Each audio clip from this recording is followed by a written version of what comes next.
13h, 14h. Europe 1, 13h. Et c'est la suite de votre débat Maël Hassani à 2h moins le quart sur Europe 1 avec l'avocate Sarah Salman et l'écrivain Nathan Dever. Et on reparle de cette vidéo qui circule largement sur les réseaux sociaux depuis lundi. Ça s'est passé lundi. Une voiture de police percutée, peut-être volontairement, parce qu'il y a quand même, encore une fois, les gyrophares et tout pour, a priori, repérer cette voiture de police et ne pas la percuter. En tout cas, ça s'est passé dans un quartier de Marseille. Et après le choc, on entend les jeunes du quartier exprimer leur joie. Certains s'approchent des agents pour les provoquer avant d'être finalement repoussés à coups de gaz lacrymogène. Nathan Dever, clairement, cette voiture de police était dans ce quartier en territoire ennemi. Moi, ce que je trouve terrible, c'est que quelles que soient les idées politiques que les uns et les autres peuvent avoir, leur position dans la société, leur opposition même vis-à-vis de la police, quand vous voyez une voiture se faire percuter, être renversée, que la question donc se pose quand vous assistez à cette scène, parce que j'ai vu la vidéo, vous vous dites bon, est-ce que les gens qui sont dans la voiture sont vivants, quoi? Est-ce qu'ils sont pas gravement blessés? Est-ce qu'ils sont pas morts? Est-ce qu'ils sont pas en train d'agoniser? Est-ce qu'ils vont pas être mutilés, handicapés à vie?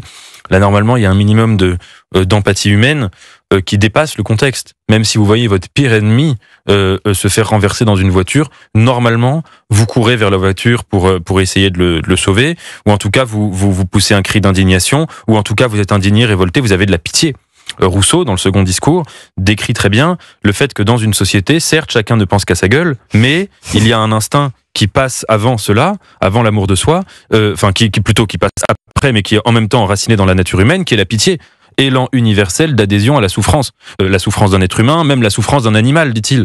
Que se passe-t-il pour que, quand on voit des images de cette nature, pour qu'on se mette à ricaner quand on voit des individus, quels qu'ils soient, être en danger énorme pour leur sécurité, en danger physique évident. Donc là, c'est qu'il y a une haine extrêmement violente, conduisant à déshumaniser l'individu qui porte un uniforme de la police républicaine.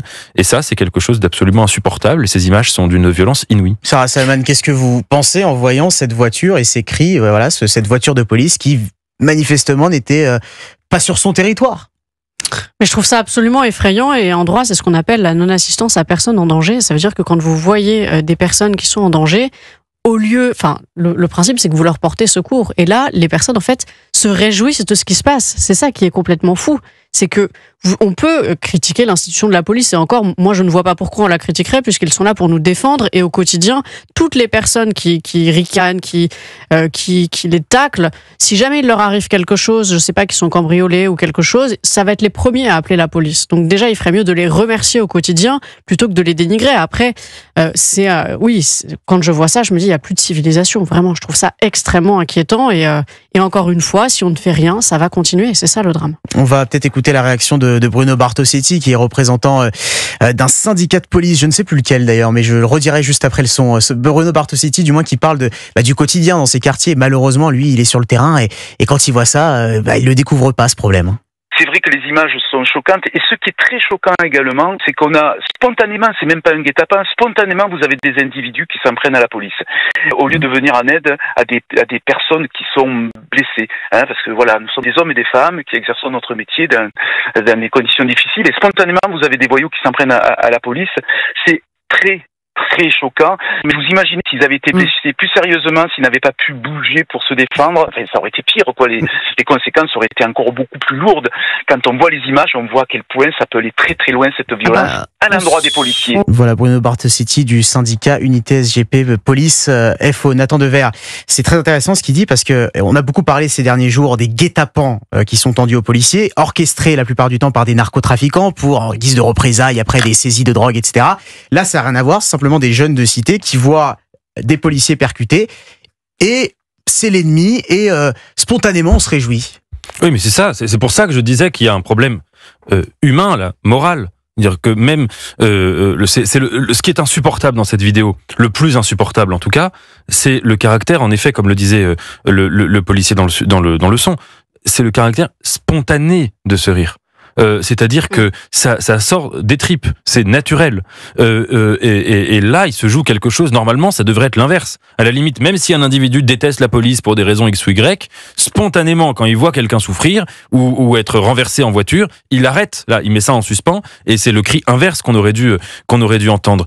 Le métier aujourd'hui des policiers, même, je rebondis sur le sujet précédent, il y a des problèmes dans la police, incontestablement, mais les policiers, moi, tous ceux que je connais, sont des gens qui sont rentrés dans cette vocation. Moi, ceux que je connais, c'est souvent d'ailleurs pour la même raison. Parce que c'est des gens qui, souvent, dans leur enfance, ont été témoins d'injustices qu'ils ont trouvé insupportables, soit dans leur famille, soit dans leur milieu social, et qui se sont dit, moi, je veux consacrer ma vie à lutter contre les injustices. En tout cas, ceux que je connais, c'est tous comme ça. Ils font un métier qui est incroyablement difficile, qui est mal rémunéré, des conditions de travail terribles, une pression monstrueuse, un danger physique qui n'est plus à prouver, puisque quand vous sortez pour aller travailler le matin et que vous êtes policier, vous savez pas du tout ce qui peut se passer dans la journée, parfois des intimidations sur leurs proches. Et donc, c'est ça que je trouve terrible, c'est quand il y a une haine qui s'abat sur les policiers. Et je trouve terrible de voir que parfois, une partie du monde politique court-circuite la critique de la police, qui est légitime, comme la critique de l'hôpital, comme la critique de l'éducation nationale, pour aller vers la haine des policiers. Et je crois qu'il est central de faire cette distinction-là. Et d'ailleurs, pour rebondir et revenir très rapidement sur ce que disait la députée LFI Gabrielle Catala tout à l'heure, quand elle parle de racisme généralisé, quand elle attise comme ça une haine contre la police, on ne peut pas s'empêcher de penser qu'elle s'adresse précisément à ces gens-là qui sont heureux de voir des policiers se faire percuter. Après, elle s'adresse à une partie de son électorat. Quand Jean-Luc Mélenchon dit « la police tue », que cette députée parle en ces termes, ils le font parce qu'ils savent qu'une partie de leur électorat est réceptif. Si ça marchait pas, ils le feraient pas. Donc, et ils attisent la haine, c'est une évidence, mais ils mettent aussi une cible sur le dos des policiers. Nathan le disait, c'est par vocation qu'on fait ce métier. C'est pas pour faire beaucoup d'argent, c'est pas pour avoir beaucoup de congés, parce qu'on n'a ni l'un ni l'autre. Et en fait, finalement, ça va contribuer à détruire des vocations, parce que quand vous voyez tout ce qui se passe, de plus en plus de personnes se disent j'ai envie d'être policier, mais je vais quand même réfléchir à deux fois, parce que vous avez des policiers, leurs femmes sont en danger, leurs enfants sont en danger, on l'a vu dans certains faits de société, et c'est vrai que ça interroge, et on devrait plutôt leur apporter notre soutien. Il faut un travail absolument remarquable, et encore une fois, dans des conditions difficiles et pas forcément très bien rémunérées.